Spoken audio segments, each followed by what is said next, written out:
Oh, hi, welcome, bienvenue. Hello, bonjour. C'est un honneur pour moi de vous souhaiter à tous la bienvenue au 12e Symposium sur l'inclusion de ISED et je tiens à remercier le sous-ministre John Nubley de m'en avoir donné l'occasion. Je suis très heureux de constater que la diversité et l'inclusion, les avantages de la diversité, sont aujourd'hui des enjeux prioritaires pour nos dirigeants.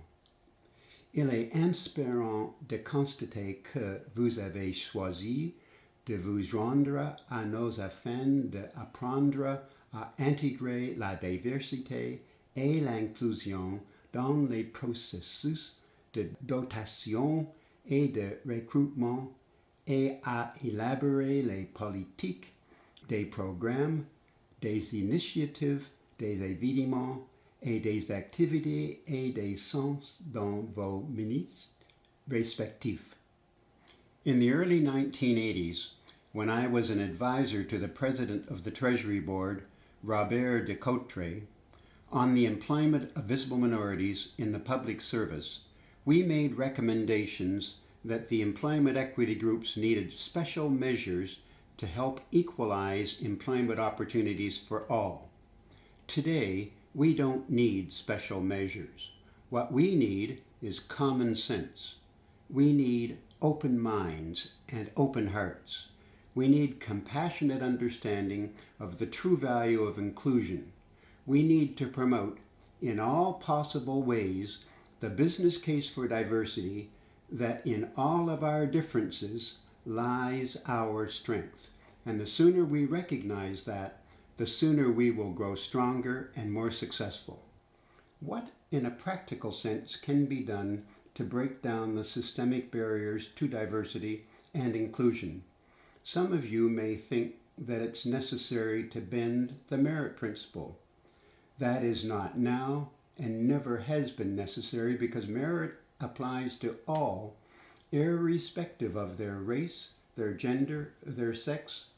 So what we need is fairness in the adjudication of the staffing and recruitment process. I am strongly urging you all to apply merit to everyone without discrimination. We need to believe with confidence that those who are different from us, not just those who are like us, are capable of being the best qualified candidate for the position. Promoting favorites and insiders must stop. In the largest diversity project ever conducted in Canada that I funded for a study by the Conference Board of Canada called Business Critical, Maximizing the Talents of Visible Minorities, we concluded that valuing diversity goes beyond business necessity to business survival itself. Diversity is no longer just another public service HR program to be managed. It is truly a business imperative. When diversity is working, organizations get diversity in thought and perspectives, innovative ideas, better team performance, and new tools for better responsiveness to customer needs. The talent is certainly here. Just look at your feeder groups that are teeming with incredibly able target group talent, some of which has been sadly languishing and treading water for years just below the entrance to EX. This is no longer acceptable in Canada. Your managers must simply encourage their engagement. So I have personally had an opportunity to meet with various members of feeder groups here in the public service, and I was really appalled and very saddened when I heard some of their stories of absolutely brilliant people with PhDs speaking several languages and writing them fluently, and suddenly they told me they'd been languishing in just below EX for several years. And I almost wanted to cry because I realized that Canada was missing out on this incredibly important diverse talent. Employees at all levels are looking for representation including the various layers of diversity in their leadership. And by leadership, I mean at all levels, starting with managers, supervisors, directors, DGs, deputy ministers, ADMs, and presidents.